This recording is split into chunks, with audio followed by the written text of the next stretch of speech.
Sometimes life gives you those small moments where everything slows down just enough for you to hear yourself think. And in that pause, something inside you nudges you softly and says, "Wake up." And deep within you, you feel it. You feel the emptiness between the life you're living now and the life you know you're purposed to have. That feeling, that quiet conversation you have with yourself that there must be more to life than just this. And this is where today's conversation begins. Welcome to the Matrix.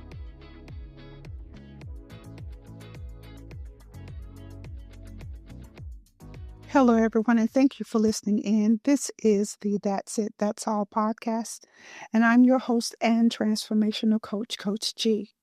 And so I'm here today with a topic that I believe we all can relate to, and I'm so glad that you decided to listen in because this one isn't for entertainment purposes. This is a spotlight moment. So I am a lover of the movie The Matrix, and because I love sci-fi, I remember the first time I saw the movie.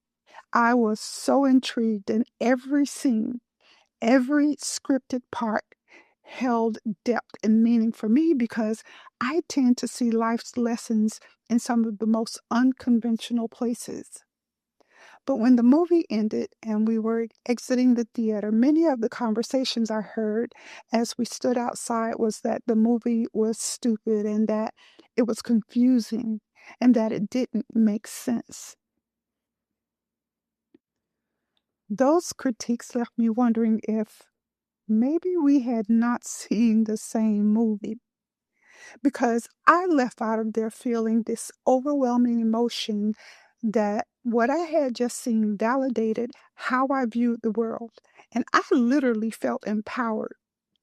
People look at it from a sci-fi perspective, from a fictional moment with action scenes of these futuristic machines.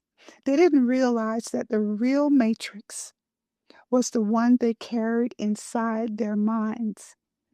And this matrix was the one that was built from habits and fears, habits that were no doubt carved out of childhood upbringings with all its wounds and disappointments, like maybe the days and nights when you were a child left alone to take care of yourself because either your parents were working or they were out partying and having a good old time, or the times you had to grow up quickly because you had to be the babysitter or the head of the house because your parent or parents were too high or intoxicated or whatever. Maybe you had to raise your younger siblings because if you didn't, the state might come in and take them. Those were the times when you felt like you didn't have a voice, just a duty. The matrix is the life you live when you stop questioning the things that said to you, "This is just the way it is." And the wild part about it is most of the time, you don't even realize you're plugged in. You just wake up, follow the script, play the role, and you call it life. Okay, back to the movie. Back to the movie for a second. In The Matrix, Morpheus offers Neo a choice between two pills. The blue pill represented the comfort we've become accustomed to, and it's the illusion we've come to believe. And choosing that blue pill meant staying in that familiar world that we know, even if it's built on falsehoods. Conversely, the red pill represented the truth and awakening, and taking it meant facing reality. It meant seeing life as it truly is, no matter how uncomfortable. So here's a red pill for you. Now, you have a choice. You can be like Neo. You can take it and be enlightened, or you can stay in the state of mind that you're in and see only what the matrix wants you to see. A lot of the beliefs that's narrating your life right now aren't even yours. They're inherited. They were passed down and absorbed into your mind from your family, your culture, from the expectations of society. They shaped your perceptions and decisions, often without your conscious awareness. You didn't choose them, you were trained in them. Beliefs about what love is supposed to look like, which only leads, in my opinion, to unrealistic expectations. The belief that success is about having material things, it's about status and having these societal accolades instead of you defining what success looks like on your own terms.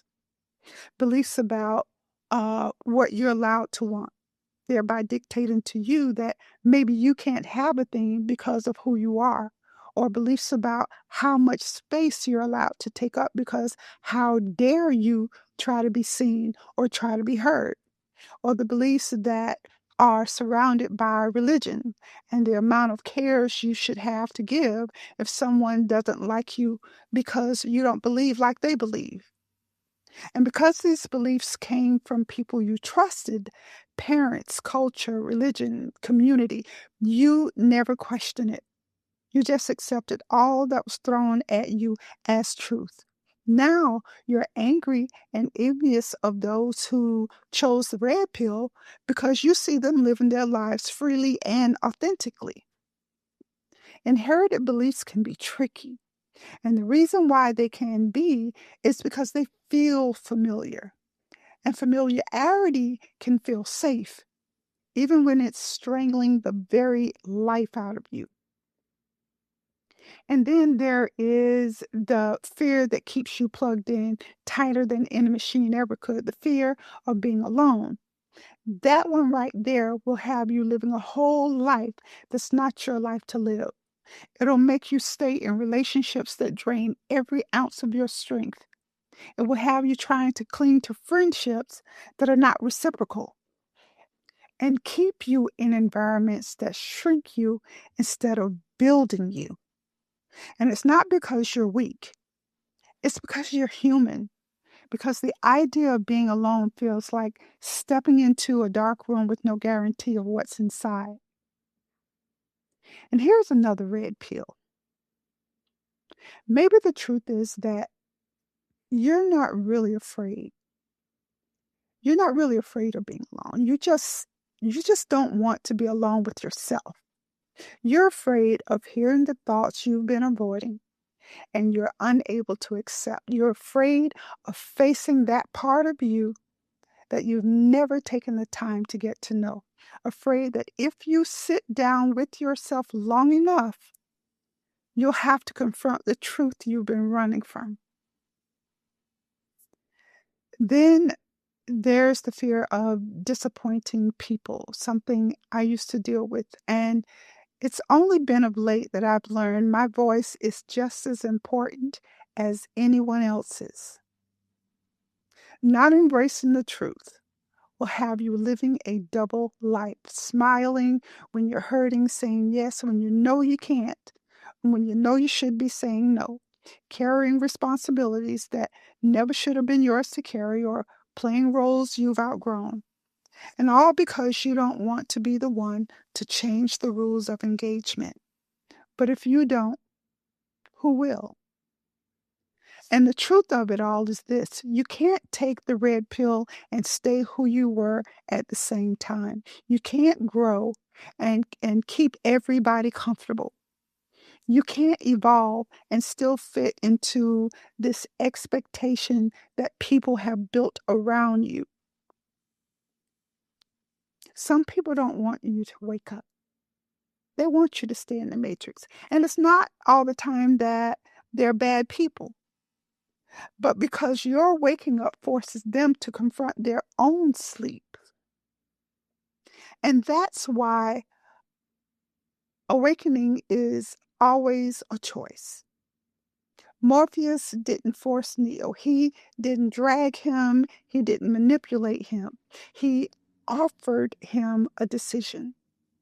And life does the same thing. It gives you moments of clarity when you experience tiny cracks in a mundane routine where you can choose truth over comfort, awareness over autopilot, where you can choose authenticity over the approval of others. But choosing truth comes with a cost.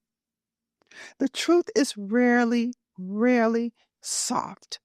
It rarely fits neatly into the life you built while you were asleep. Truth comes to disrupt. Truth exposes. Truth demands.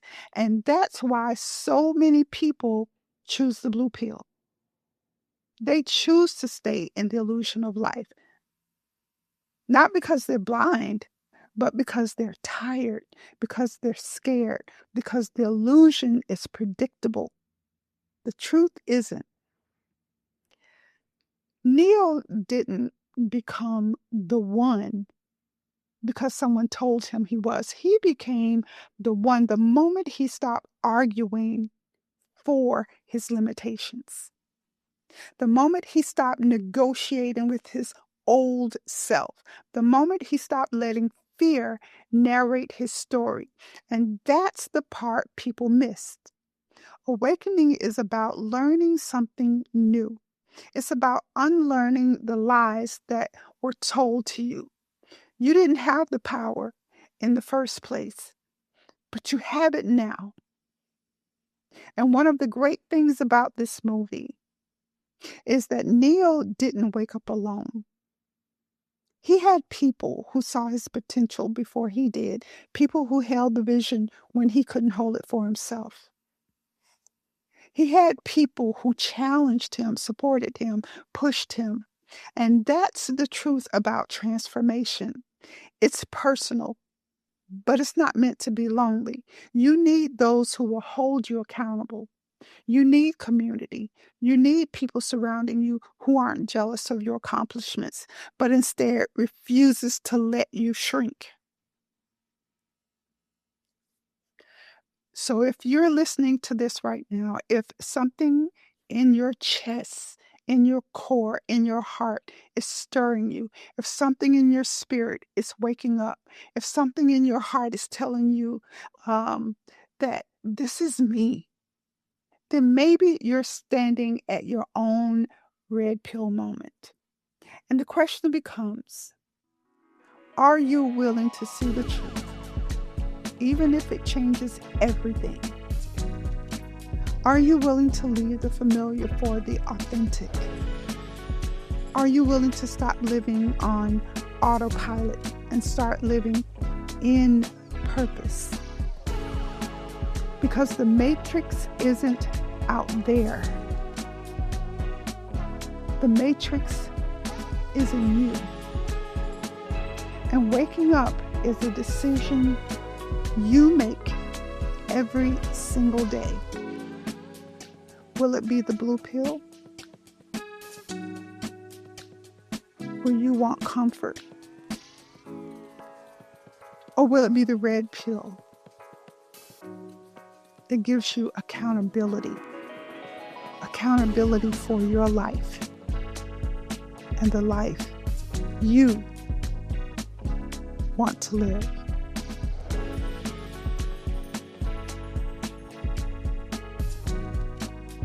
Hey everybody, thank you so much for tuning in. If this episode has resonated with you, please like and share. And don't forget to leave a comment as well. I really do read them. And also, it helps the algorithms for more people to be able to enjoy these moments of wisdom and growth with us. Also, don't forget to subscribe to the channel. And until the next time, that's it. That's all.